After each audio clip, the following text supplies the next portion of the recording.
Welcome back. This is my Bible reading playlist. My name is Lenita Ellis. I am the Scrappy Grandma, and I try, y'all willing, I read the Bible from the beginning on Mondays. I try to get them up. Sometimes it takes my computer a day or two because she's an old lady like I am, and it takes her a little bit of time to get cranking. And my internet's not great because I live out in the middle of nowhere. So I try to get it up by at least by Wednesday, and then on Fridays I do my Torah portions, and I try to get them up by Sunday. And I do a lot of praying, and He's so faithful. So we are starting today in chapter 19 of Bereshith, Genesis, and I read out of the Scriptures Bible, and it restores the names, the Hebrew names. And so if you're used to regular King James, NIV, ESV, TLC, whatever, all the other translations where they use the words Lord and God, you're going to hear me reading Yahuwah, and that's the name I feel comfortable calling our Creator, Yahuwah Elohim, Creator of the universe, our Elohim, our God. But God and Lord, that's in most of the translations, those are titles and not names. And I just feel very strongly that Yahuwah, our Father, our Creator, He gave us there's many times, and Yeshua, His Son, and not Jesus, but Yeshua, He, many times it's like, call on my name, so many different things. I'll have to, I'm going to look them up sometime. So I have all of them. Of everywhere He says, do something with my name. Well, Lord and God isn't His name. And so when we call Him that, and if He said it so many times, His name is important to Him. So do I know the correct pronunciation? No, I don't know. I don't think anybody does. I think we'll find out when we meet Him face to face.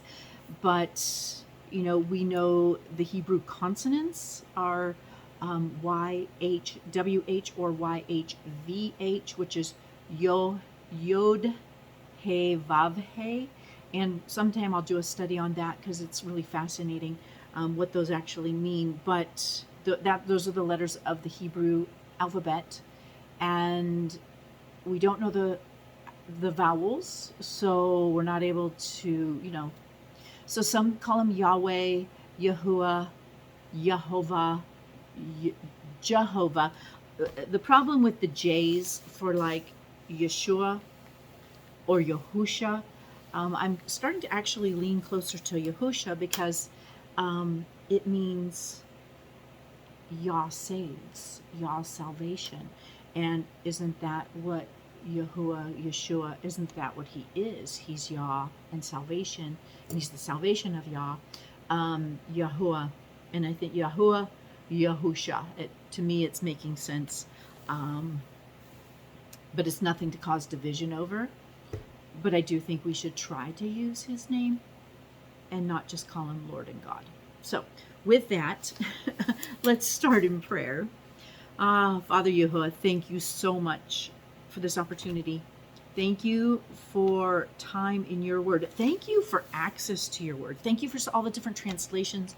And thank you for everything we have on the internet, where we just have at the tip of our fingers, we can search anything out about your word. And what an opportunity. And I'm thankful for this time in our life where we can do that, because I do believe a time is coming where that will not be accessible. And I do believe that's what you've quickened in my heart, Father, is to get the Bible out, get people falling in love with your word, and have a passion and a hunger and a thirst for your word, so that if it does come a time in our country where your word is outlawed, we'll already have it on our hearts. And you promised to write it on our hearts. So thank you so much for answering my prayer and giving me a love and a passion and a hunger and a thirst for your word, where I love, love reading your word and searching out the treasures that you have planted all throughout it.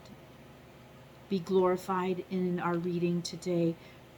Bring whoever you have that you want to listen and read with me, and bless them in their journey into sanctification and into covenant with you.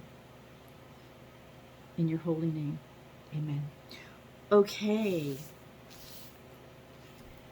Bereshith 19. And the two messengers came to Sedom in the evening, and Lot was sitting at the gate. Oh, wait a minute. No, I have already read past this. Darn it. I am on the other side. On 20. I apologize. I have a bookmark that's doing 2 pages. There we go. So we're going to start with 20, because we've already been through Lot and his thing. Okay. 20. And Abraham set out from there to the land of the south, and sojourned between Kadesh and Shur, and stayed at Gerar. Real quick, if you don't have your Bibles with you right now, go ahead and pause this and go grab your Bible, maybe grab a cup of tea or coffee, lemonade, sweet tea, whatever your favorite is, and then come back so that we can read together.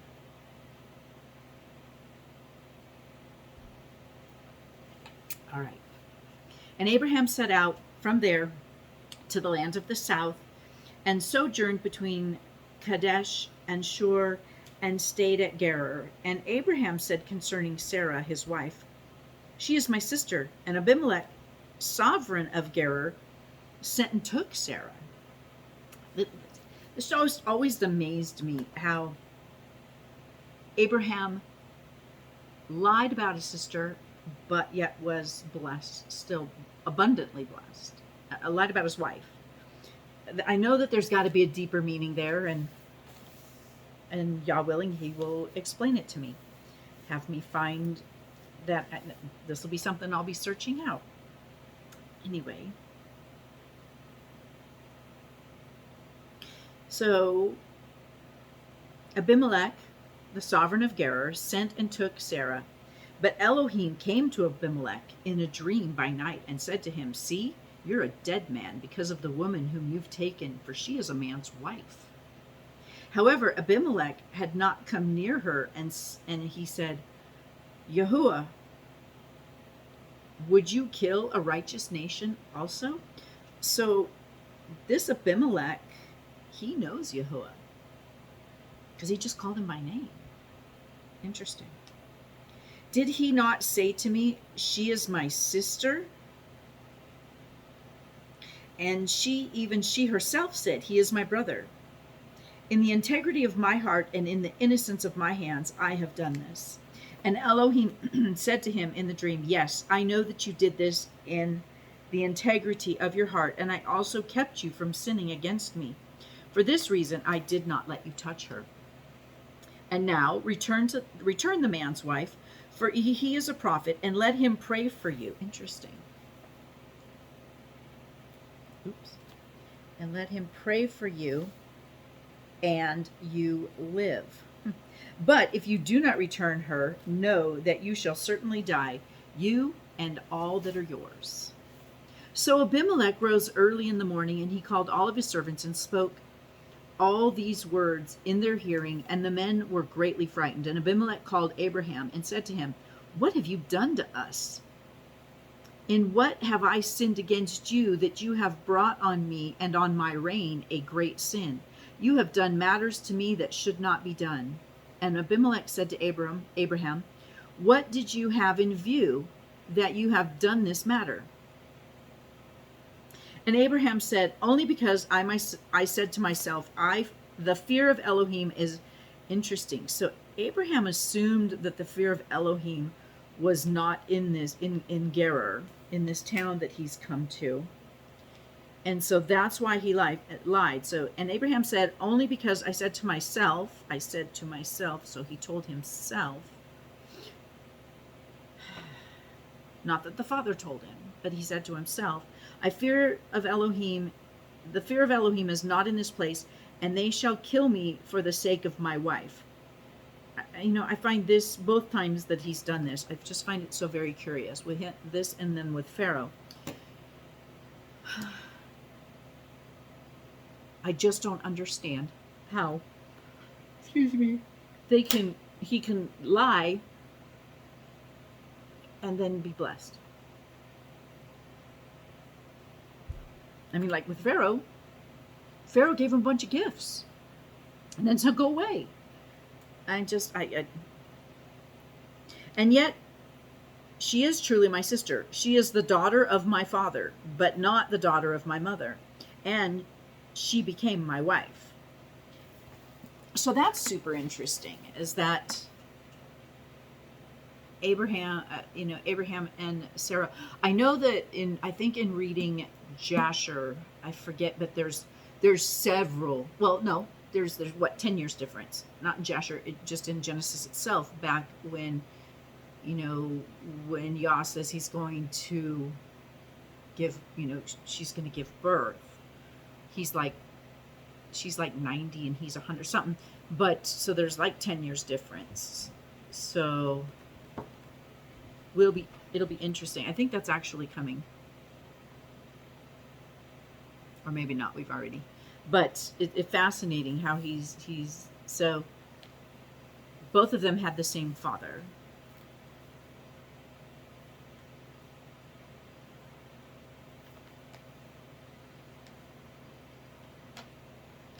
My sticky note. That's what I need.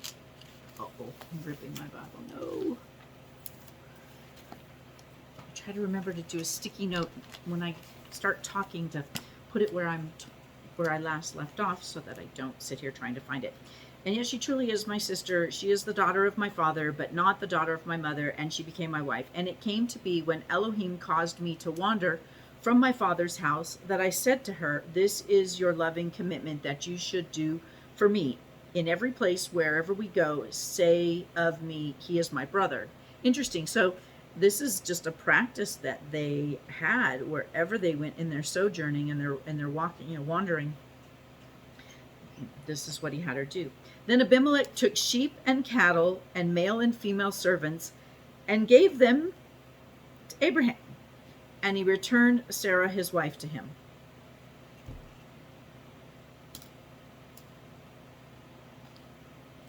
And Abimelech said, see, my land is before you. Dwell wherever it is good in your eyes. And to Sarah he said, see, I have given your brother 1,000 pieces. And, okay, so now 1,000 pieces of silver on top of it. See, it is to you a covering of eyes before all who are with you and before all others. And you are cleared before everyone. Interesting. I'm going to have to look that up, because it sounds like, okay, 1,000 pieces of silver. It is to you a covering of eyes before all who are with you and before all others, and you are cleared before everyone. I'll have to look up what the Hebrew tradition is, or what the tradition is for that time, because it kind of sounds like, I don't know. He's a bride price, but then also, but he didn't, and then maybe letting everyone know that he didn't touch her and that she's still clean and not an adulteress. And Abraham prayed to Elohim, and Elohim healed Abimelech and his wife and his female servants, so that they bore children. For Yahuwah had closed up all the wombs of the house of Abimelech because of Sarah, Abraham's wife. 21. And Yahuwah visited Sarah as he had said, and Yahuwah did for Sarah as he had spoken. So Sarah conceived and bore Abraham a son in his old age at the appointed time of which Elohim had spoken to him. And Abraham called the name of his son who was born to him, whom Sarah bore to him, Yatsig. Yatshik. Y Yit Y-I-T Yit Shig. Yitchik. Isaac. And Abraham circumcised his son Yitshak when he was 8 days old, as Elohim had commanded him. And Abraham was, okay, here he is. Abraham's 100 years old when his son Yitzchak was born to him. And Sarah said, Elohim has made me laugh, and everyone who hears of it laughs with me. And she said, who would have said to Abraham that Sarah would nurse children in her 90s? For I have borne him a son in his old age. And the child grew and was weaned, and Abraham made a great feast on the day Isaac, a lot easier, Yitzchak was weaned. And Sarah saw the son of Hagar, the Mitzrayite, whom she had borne to Abraham, mocking. So she said to Abraham, drive out this female servant and her son, for the son of this female servant shall not inherit with my son, Yitzchak. And the matter was very evil in the eyes of Abraham because of his son. That would be really hard because, I mean, they're both his sons. And the matter was very evil in the eyes of Abraham because of his son. But Elohim said to Abraham, let it not be evil in your eyes because of the boy. Whatever Sarah has said to you, listen to her voice. For in Yitzchak, your seed is called. And the son of the female servant, I also make a nation because he is your seed. So he gets blessed because Abraham's blessed. And Abraham rose early in the morning and took bread and a skin of water, which he gave to Hagar, putting it on her shoulder, also the boy, and sent her away. And she left and wandered in the wilderness of Beersheba. And the water in the skin was used up, and she placed the boy under one of the shrubs. He's not a baby. You know, I used to think, oh, she placed him under the shrubs, and I'm picturing her putting this little infant under the shrubs, but he's a teenager because he was just a couple chapters ago, he was just circumcised at 13. So he's a teenager, not an infant. So I'm thinking she's placing this man-child under a bush, under one of the shrubs. And she went and sat down about a bow shot away, for she said, let me not see the death of the boy. And she sat opposite of him and lifted up her voice and wept.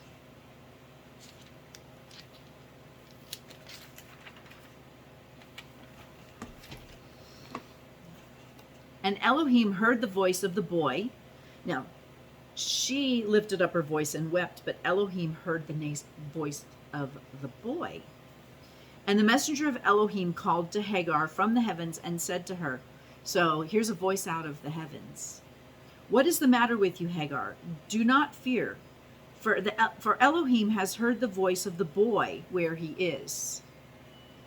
Arise, lift up the boy and hold him with your hand, for I make a great nation of him. And Elohim opened her eyes, and she saw a well of water, and she went and she filled the skin with water and gave the boy a drink. And Elohim was with the boy, and he grew, and he dwelt in the wilderness and became an archer. And he dwelt in the wilderness of Paran, and his mother took a wife for him from the land of Mitzrayim. Because we remember, Hagar she's Egyptian. She came from the land of Mitzrayim, the land of Egypt. And so she went back to where she, her heritage, and took a wife for him. And it came to be at the time that Abimelech of Pekol, the commander of his army, spoke to Abraham, saying, Elohim is with you in all that you do. And now swear to me by Elohim. Okay, so it just shifted gears. Swear to me by Elohim not to be untrue to me, to my offsprings, or to my descendants.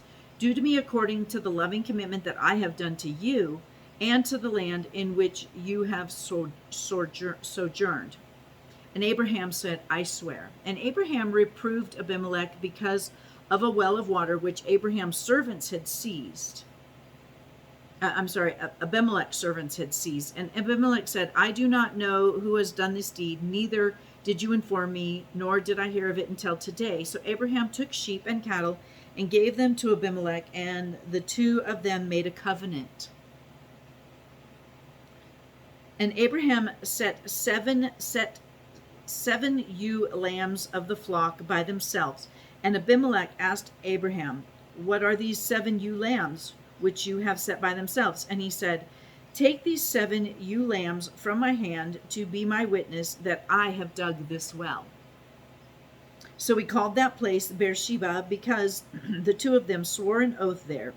Thus they made a covenant at Bereshith. And Abimelech rose with Phicol, the commander of his army, and they returned to the land of the Philistines. And he planted a tamarisk tree in Bereshith, and they called on the name of Yahuwah, the everlasting El. El means God. Elohim means plural, gods. El means singular. I'm pretty sure that's.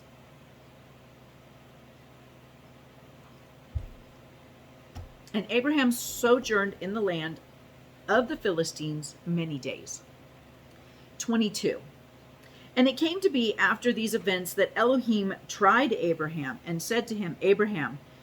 And he said, here I am. I always love this. All through the word, when Yahuwah calls down to us, or calls down to somebody in the word, their response is always, here I am. I just find that an interesting response. And maybe it's cultural, or, that's how they were in those days. I don't know. I just want to make sure that whenever he calls my name, my response is, here I am. And he said, take your son now, your only son, Yitzchak, whom you love, and go to the land of Moriah, and offer him there as an ascending offering on one of the mountains which I command you.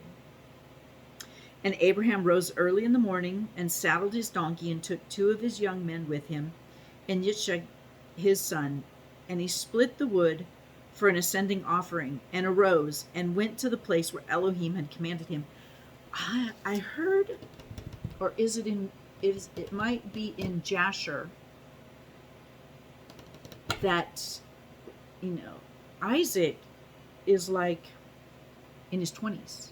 At least in his teens at this point. Once again, the way this is all written and comes together, you're thinking these are all still babies, because the last we talked about him, he was a baby and he was weaned, and he was circumcised and he was weaned.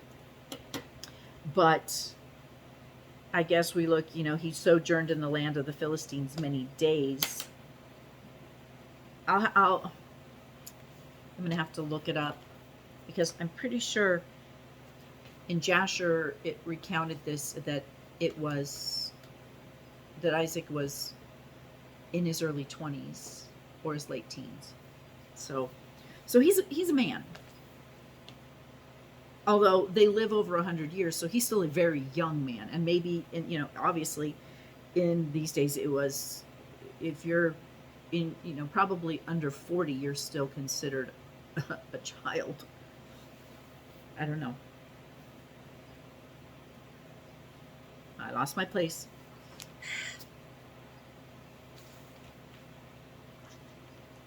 Take your son now, your only son, Yitzchak, whom you love. Sorry, I cannot get that. It's hard.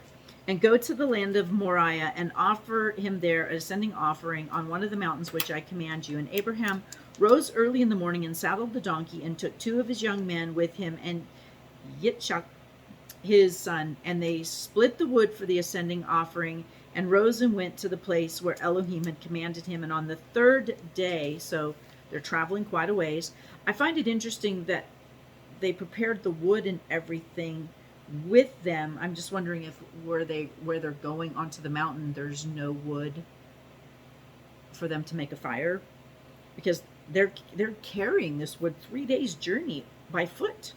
That's a lot. And on the third day, Abraham. Oh, hold on. Okay. Yes, and on the third day, Abraham lifted his eyes and saw the place from a distance. So they're already 3 days out walking, and they still have a distance to go. So Abraham said to his young men, "Stay here with the donkey while the boy and I go over there and worship and come back to you." And Abraham took the wood of the ascending offering and laid it on Yitzchak, his son, and he took the fire in his hand and a knife, and the two of them went together. And Yitzchak spoke to Abraham, his father, and said, "My father."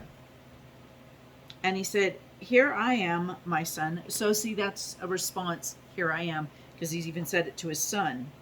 So that must just be when someone, I don't know, interesting, huh?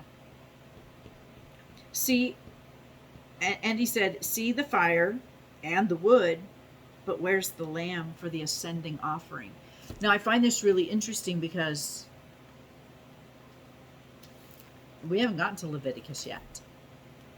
So Abraham knew, well, he's already done offerings where he's made altars, but he's going to be making an ascending offering, a burnt offering. And we've in Torah portions, we've just been going over all the different offerings and what the ascending burnt offering is. It's an ox, a lamb, an ox, a sheep, or a goat, or it can be turtle doves, pigeons, depending on what you can afford and what you have. But so this is interesting that they've not even been given the Torah of the offerings yet, and they already, so Yahuwah had to have shown him, or he was raised, his elders taught him offerings.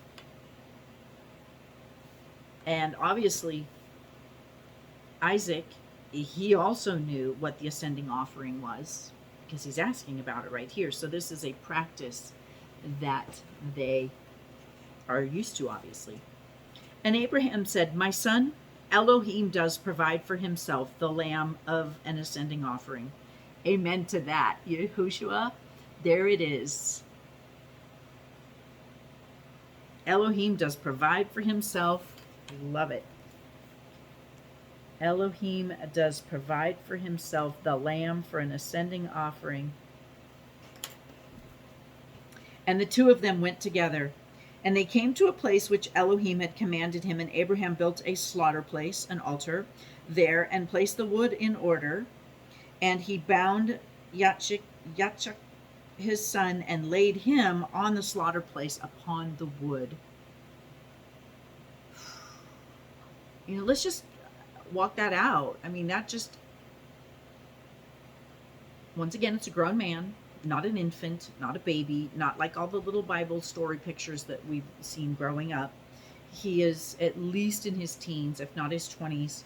So he's a grown man, and he's allowing his father, respectfully so, allowing his father to bind him and put him on the place to be sacrificed. One, that requires a lot of faith on his end, and two, that requires a lot of faith on Abraham's end to actually do this. And it's like, and Abraham stretched out his hand, and he took the knife to slay his son. Picture it. My gosh, there's Isaac's laying on the wood on the altar that they built,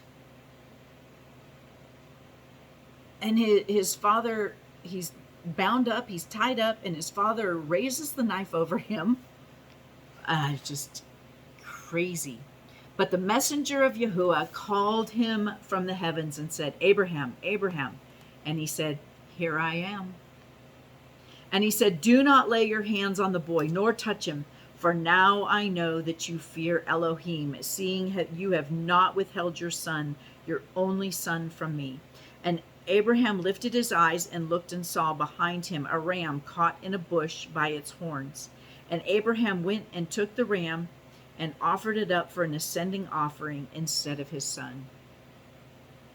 And Abraham called the name of the place Yahuwah Yireh. It is said to this, as it is said to this day, on the mountain, Yahuwah provides. Yes, he does. Boy, I tell you, the more he calls me into trusting him and giving things over to him, and the more that I do it, the more that he provides. It's just such a beautiful process of, do you trust me to give me this? Do you trust me to provide if you don't have that? And he proves himself to be true every time. And of course he is. He's not a liar. He's a promise keeper. And I lost my place again.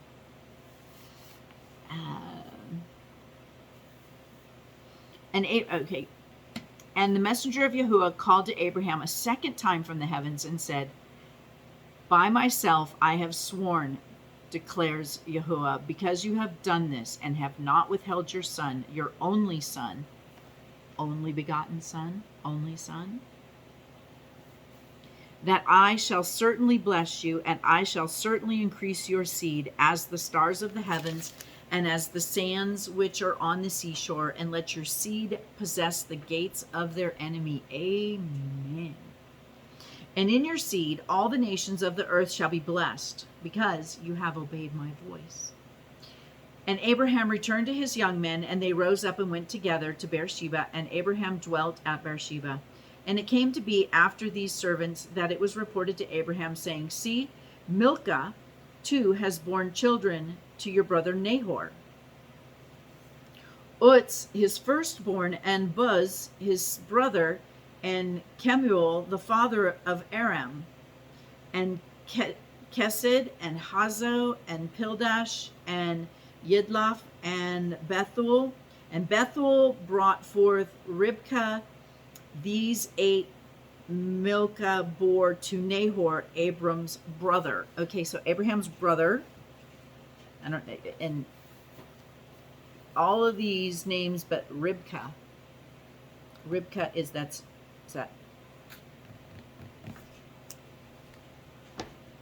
One sec.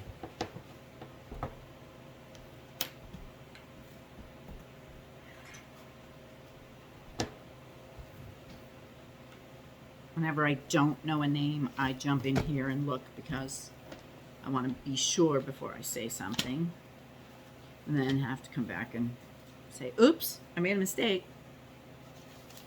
Okay. Ribkah. So 20. Afterwards, Abram told Milcah,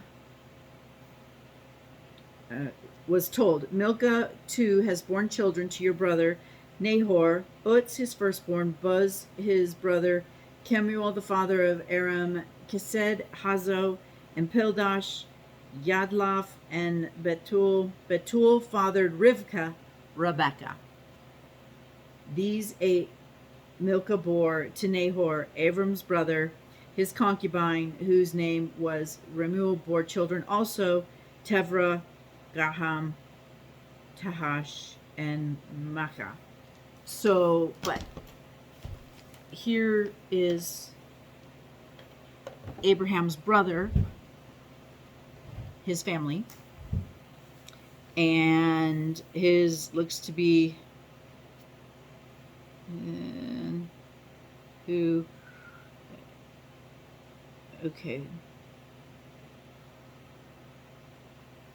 so Bethuel is Nahor's son, and Bethuel has Ribkah. So it's Bethuel brought forth Ribkah. So Ribkah is Nahor's granddaughter,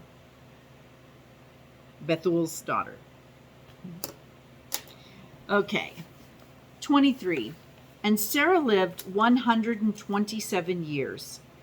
I've heard a commentary once, and I thought very, very fascinating, that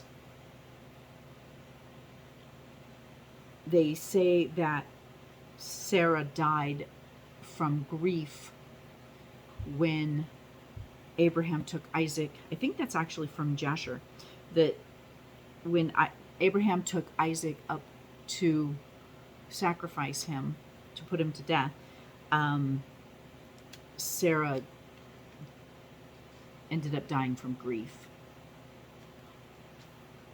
Don't know if it's true. Interesting story. I think it's fascinating. So, and Sarah died in Kirath Arab, that is Hebron, in the land of Canaan, and Abraham came to mourn for Sarah and to weep for her. Now, see, this is what's really interesting, is that I thought they were living in Beersheba, but she died in Kirath. Yeah, don't recognize that either. Okay. So she died in the land of Canaan, and Abraham came to mourn for Sarah and to weep for her. Maybe that does ring true, that he was off and then he came. We'll see. Then Abraham rose up from beside his dead and spoke to the sons of Heth, saying, I am a sojourner and a settler among you. Give me property for a burial site among you, so that I may bury my dead from my presence. And the sons of Heth answered Abraham, saying to him, Hear us, my master. You are a prince of Elohim among us. Bury your dead in the choicest of burial sites. None of us withholds from you his burial site from burying your dead. So Abraham rose and bowed himself to the people of the land and the sons of Heth, and he spoke with them, saying, If it is your desire that I bury my dead from my presence, hear me, and approach Ephron, son of Soar, for me. So Ephron, son of Soar, for me.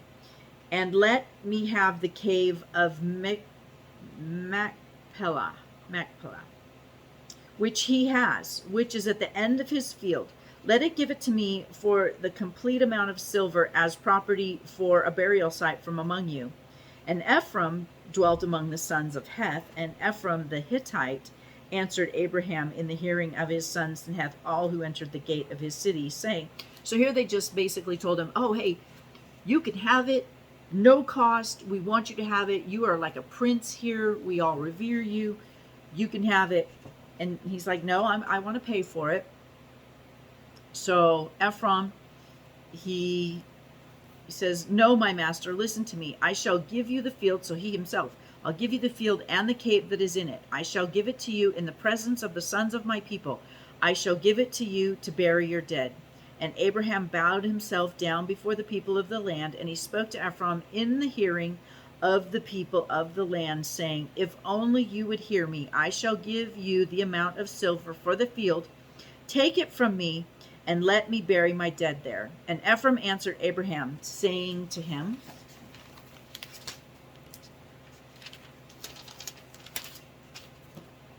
my master, listen to me. The land is worth 400 shekels of silver. What is that between you and me? So bury your dead. And Abraham listened to Ephron, and Ephron weighed out the silver for Ephron, which he had named in the hearing of the sons of Heth, 400 shekels of silver, currency of the merchants. Thus the field of Ephron, which was in Machpelah, which was before Mamre, the field and the cave which was in it, and all the trees that were in the field which were within all the surrounding borders, were deeded to Abraham as a possession in the presence of the sons of Heth before all who went in at the gate of his city. And after this, Abraham buried Sarah his wife in the cave of the field of Machpelah before Mamre, that is Hebron, in the land of Canaan. Thus the field and the cave that is in it were deeded to Abraham by the sons of Heth as property for a burial site. 24. And Abraham was old, advanced in years, and Yahuwah had blessed Abraham in every way. And Abraham said to the oldest servant of his house, who ruled over all that he had, please put your hand under my thigh, which I'm learning that that's like a customary way to swear an oath.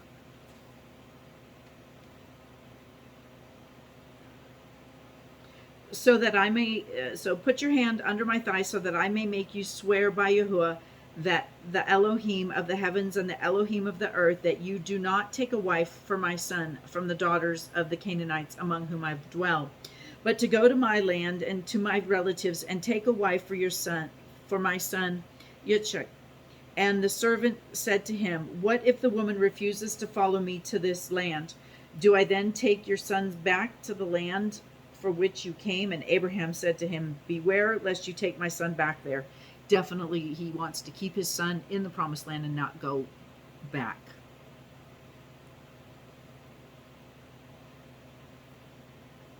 Yahuwah Elohim of the heavens, who took me from my father's house and from the land of my relatives, and who spoke to me and swore to me, saying, to your seed I give this land, he sends his messenger before you, and you shall take a wife for my son from there. And if the woman refuses to follow you, then you shall be released from this oath. Only do not take my son back there. Then the servant put his hand under the thigh of Abraham his master, and swore to him concerning the matter. And the servant took 10 of his master's camels and left, for all his master's good gifts were in his hand. And he arose and went to Aram Naharaim, to the city of Nahor. So Nahor is doing pretty well for himself, Abraham's brother, because he has his own city. Or maybe it's just saying the city of Nahor, where Nahor lived. I just know that the powerful men had cities named after them.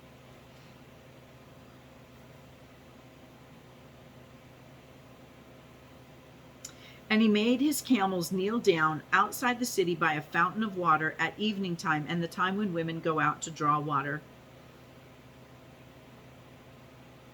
And he said, Yahuwah, Elohim of my master Abraham. I find it fascinating that he refers to him as Elohim of my master, not himself. Please cause her to meet before me this day and show loving commitment to my master Abraham. So I am standing here by the fountain of water, and the daughters and the men of the city are coming out to draw water. Now let it be that the young woman to whom I say, please let down your jar to let me drink, and she says, drink and let me water your camels too, let her be the one who you've appointed for your servant Yitzchak.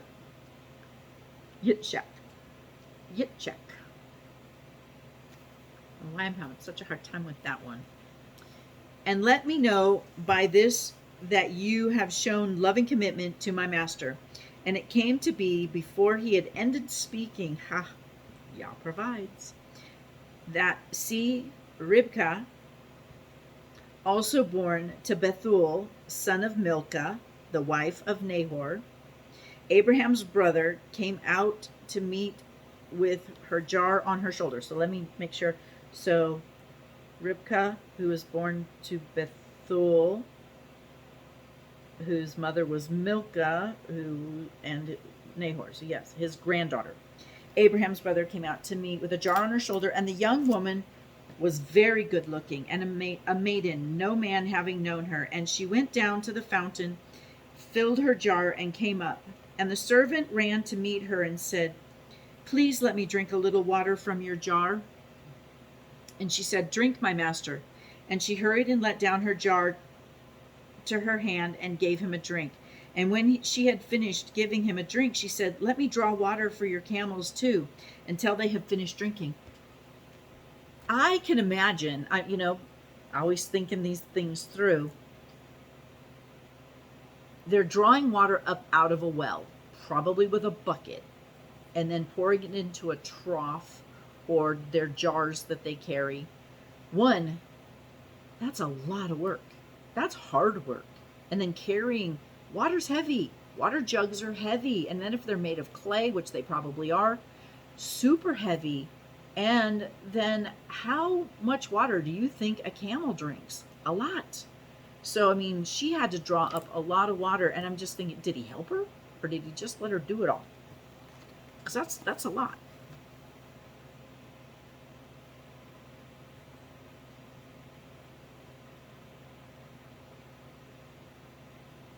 Let me draw water for your camels too until they have finished drinking. So not only just to give them a drink and, to where they're not thirsty anymore, but until they're finished drinking, like fully satisfied. That had to have taken some time. And she hurried and emptied her jar into the trough, ran back to the fountain to draw water, and drew for all his camels. And watching her, so he didn't help, the man remained silent in order to know whether Yahuwah had prospered his way or not. And it came to be when the camels had finished drinking, and the man took a golden nose ring weighing half of a shekel, and 2 bracelets for her wrists weighing 10 shekels of gold, and said, "Whose daughter are you? Please inform me. Is there room in your father's house for us to spend the night?" And she said to him, "I am the daughter of Bethuel, Milcah's son, whom she bore to Nahor." And she said to him, "We have both straw and fodder enough and room to spend the night." And the man bowed his head and worshipped Yahuwah. And he said, "Blessed be Yahuwah, Elohim of my master Abraham, who has not forsaken his loving commitment and his truth towards my master. As for me being on the way, Yahuwah led me to the house of my master's brother," because he committed his way. And the Father provides when we trust him to. And Rivkah had a brother whose name was Laban, and Laban ran out to the fountain. And it came to be when he saw the nose ring and the bracelets on his sister's wrists, and when he heard the words of his sister Rivkah, saying, "Thus the man spoke to me," that he went to the man and saw him standing by the camels at the fountain. So the man was still at the fountain. So yeah, she ran to tell everybody, "Hey, we're going to have company tonight." And then Laban ran out to, figure out who this guy is that's going to be coming spending the night, who's given his sister all kinds of gifts. "Thus the man spoke to me, and he went to the man and saw him standing by the camels at the fountain. And he said, 'Come on, O blessed of Yahuwah. Why do you stand outside? I myself have prepared the house and a place for the camels.'" So he did that before he ran out, I guess. And so the man came into the house while he unloaded the camels and provided straw and fodder for the camels and water to wash his feet and the feet of the men who were with him. And he set food before him to eat, but he said, "Let me not eat until I have spoken my word." And he said, "Speak on." And he said, "I am Abraham's servant, and Yahuwah has blessed my master exceedingly, and he has become great, and he has given him flocks and herds, silver and gold, and male and female servants, and camels and donkeys." I never, back when I would read this, and then the Bible stories and stuff, I didn't think, that they knew who Abraham was, but he had to have, because this is, so Abraham, Nahor's brother. So then Milcah's son Bethuel is his nephew. So Rivkah is his niece. So they had to have known who Abraham was.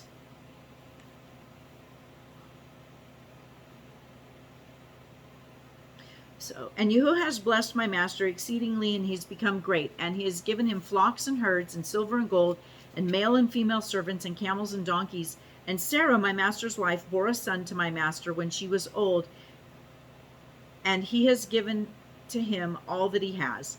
And my master made me swear, saying, 'Do not take a wife for my son from the daughters of the Canaanites in whose land I dwell, but go to my father's house and to my relatives and take a wife for my son.' And I said to my master, 'What if the woman does not follow me?' But he said to me, 'Yahuwah, before whom I walk, sends his messenger with you, and shall prosper your way. And you shall take a wife for my son from my relatives and from my father's house. But he said to me, then when you go to my relatives, you are to be released from this oath. And if they do not give her to you, then you are released from my oath. And this day I came to the fountain and said, Yahuwah, Elohim of my master Abraham, please, if you are prospering the way in which I am going, see, I am standing by the fountain of the water. And when the young women come to draw water, and I say to her, please give me a little water from your jar to drink, and she says to me, drink, and let me draw for your camels too, let her be the woman whom Yahuwah has appointed for my master's son. I had not yet ended speaking in my heart when then see, Ribkah was coming with her jar on her shoulder, and she went down to the fountain and drew water. And I said to her, please let me drink. And she hurried and let her jar down from her shoulder and said, drink, and let me water your camels too. So I drank, and she watered the camels too. And I asked her and said, whose daughter are you? And she said, the daughter of Bethuel, Nahor's son, whom Milcah bore to him. Then I put the nose ring on her nose, awkward, and the bracelets on her wrists. And I bowed my head and worshipped Yahuwah and blessed Yahuwah, Elohim of my master Abraham, who had led me in the true way to take the daughter of my master's brother for his son. And now, if you are going to show loving commitment and truth to my master, let me know. And if not, let me know so that I turn to the right or to the left. And Laban answered the brother, Bethuel too, and said, the matter comes from Yahuwah. We are not able to speak to you either evil or good. See, Ribkah is before you. Take her and go, and let her be your master's son's wife, as Yahuwah has spoken. And it came to be, when Abraham's servant heard their words, that he bowed himself towards the earth before Yahuwah. And the servant brought out ornaments of silver and ornaments of gold and garments and gave them to Ribkah. I find it interesting that he took all of this over and gave it to her. Now she's going to have to pack it all back. I guess to show that she's going to be, I don't know, the things I think about. He also gave costly gifts to her brother. I mean, I could see taking all the gifts for the family, but taking a bunch of extra, well, I guess, it's going to take a couple extra. So I guess he would have to take her changes of clothes, or she has clothes. I don't know. It just didn't make any sense to me that they would take all these gifts, which I'm sure aren't light, all their clothes and their jewelry, and they carried it all the way there, and now they're going to take it all the way back. He also gave costly gifts to her brother and to her mother, and he and the men who were with him ate and drank and spent the night. And when they arose in the morning, he said, let me go to my master. But her brother and her mother said, let the young woman stay with us a few days, at least 10, then you go. And he said to them, do not delay me, since Yahuwah has prospered my way. Let me go, so that I go to my master. And they said, let us call the young woman and ask her. So they called Ribkah and asked her, are you going with this man? And she said, I shall go. So they let go Ribkah, their sister, and her nurse, and Abraham's servant and his men. And they blessed Ribkah and said to her, let our sister become the mother of thousands and 10,000s, and let your seed possess the gates of those who hate them. And Ribkah, that's interesting, and let them possess the gates of those that hate them. So conquer people who hate them. And Ribkah and her young woman arose, and they rode on camels and followed the men. So the servants took Ribkah and left. And Yitzchak came from the way of Berer Lahai Roi, for he dwelt in the south. And Yitzchak went out to meditate in the field in the evening. And he lifted his eyes and looked, and he saw the camels coming. And Ribkah lifted her eyes, and when she saw Yitzchak, she dismounted from her camel, and she said to the servant, who is this man walking in the field to meet us? And the servant said, it is my master. So she took a veil and covered herself. And the servant told Yitzchak all the matters he had done. And Yitzchak brought her into his mother Sarah's tent. Isn't that interesting that he brings her into his mother's, because he has to be grieving his mother. And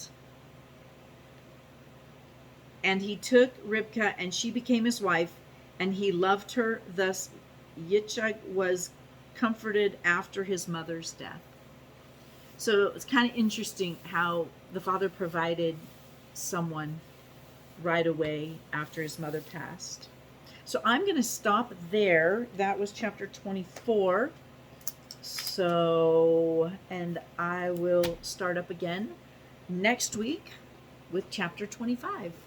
I hope this has been a blessing. I pray that the Father blesses you by giving you a passion and a hunger and a thirst and a love and a desire to be in His Word. Because honestly, what else truly matters but getting to know Him and learning how to walk in covenant with Him? Be blessed. Bye.